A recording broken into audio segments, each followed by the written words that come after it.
Welcome to VS4 news. Speed news కి స్వాగతం. ప్రపంచంలో ఎక్కడా లేని విధంగా స్పెయిన్లోని జిబ్రాల్టర్ విమానాశ్రయం వద్ద వాహనదారులకు వింత అనుభవం ఎదురవుతుంది. అక్కడ రన్వేపై విమానాలతో పాటు వాహనాలు వెళ్తూ ఉంటాయి. తాజాగా దీనికి సంబంధించిన వీడియో వైరల్ అవుతుండటంతో నెటిజన్లు ఆశ్చర్యపోతున్నారు. విమానాలు టేకాఫ్ ల్యాండింగ్ సమయంలో పోలీసులు వాహనాలు ఆపి రన్వేను క్లియర్ చేస్తారు. ఫ్లైట్ వెళ్లిపోగానే మళ్లీ వాహనాల కోసం ఆ దారిని తెరుస్తారు.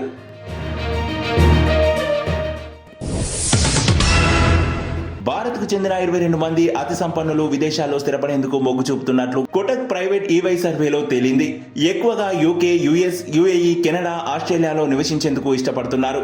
300 కోట్లకు పైగా ఆస్తి కలిగిన వారు quality life, is of doing business వల్ల అక్కడ స్థిరపడేందుకు మొగ్గు చూపుతున్నట్లు తెలిపింది. పిల్లల స్టడీ కోసం కూడా ఆయా దేశాలకు వలస వెళ్లాలని భావిస్తున్నారు.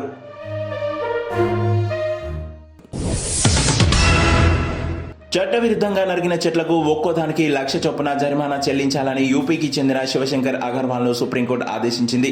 పెద్ద సంఖ్యలో చెట్లను నరకడం మనుషుల్ని చంపడం కన్నా ఘోరమని అభిప్రాయపడింది. అవి కల్పించే పచ్చదనాన్ని తిరిగి సృష్టించేందుకు కనీసం 100 ఏళ్ల సమయం పడుతుందని పేర్కొంది.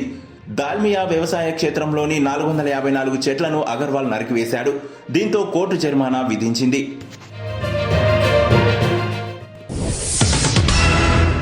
తెలంగాణలో సగం మంది రైతులకు రుణమాఫీ కాకపోయినా రాష్ట్ర ప్రభుత్వం అందరికీ అయిందని చెప్పడంతో నష్టం జరుగుతుందని కేంద్ర మంత్రి నిర్మలా సీతారామన్ రాజ్యసభలో తెలిపారు. దీనివల్ల బ్యాంకులు అందరినీ పరిగణలోనికి తీసుకుని వన్ టైం సెటిల్మెంట్ కింద రుణాలు రద్దు చేస్తుంది. ఆ తర్వాత కొత్తవి తీసుకోవడానికి రైతులకు అర్హత ఉండదు.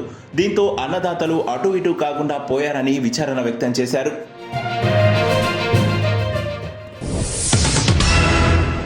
రేవంత్ రెడ్డి సీఎం అనే విషయాన్ని మర్చిపోయారని బీఆర్ఎస్ ఎమ్మెల్యే కేటీఆర్ విమర్శించారు.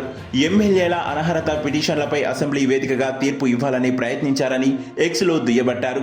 కోర్టులోని అంశాలపై వ్యాఖ్యలు చేయవద్దని నిబంధనలు చెబుతున్నాయన్నారు. రాష్ట్రంలో పడకేసిన పాలనపై రేవంత్ దృష్టి పెట్టాలని హితవు పలికారు. ఉప ఎన్నికలు రావాలా వద్దా అనేది కోర్టు నిర్ణయిస్తుందని ఆయన చెప్పారు.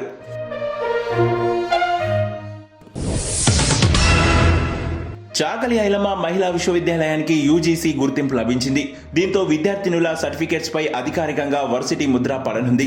అంతేకాకుండా వర్సిటీలో పీహెచ్డీ చేయాలనుకునే విద్యార్థులకు మార్గం సులభమైంది. అధికారులు సైతం త్వరలో ప్రవేశాలకు నోటిఫికేషన్ విడుదల చేసేలా ఏర్పాటు చేస్తున్నారు. విశ్వవిద్యాలయ గుర్తింపు లేకపోవడంతో ఇంతకాలం ఉస్మానియా వర్సిటీ పేరుతో సర్టిఫికెట్స్ వచ్చేవి.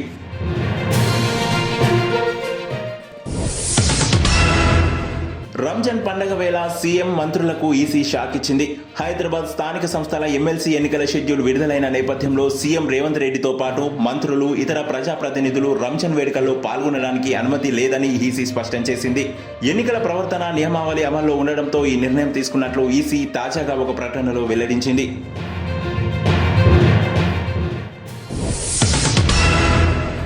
ఎండల తీవ్రత పెరుగుతున్న నేపథ్యంలో ప్రజలు అప్రమత్తంగా ఉండాలని ప్రభుత్వం అడ్వైజరీ జారీ చేసింది. ప్రయాణాలు చేసే సమయాల్లో నీరు, ఓఆర్ఎస్ వెంట ఉంచుకోవాలని, దాహం లేకున్నా నీటిని త్రాగాలని సూచించింది.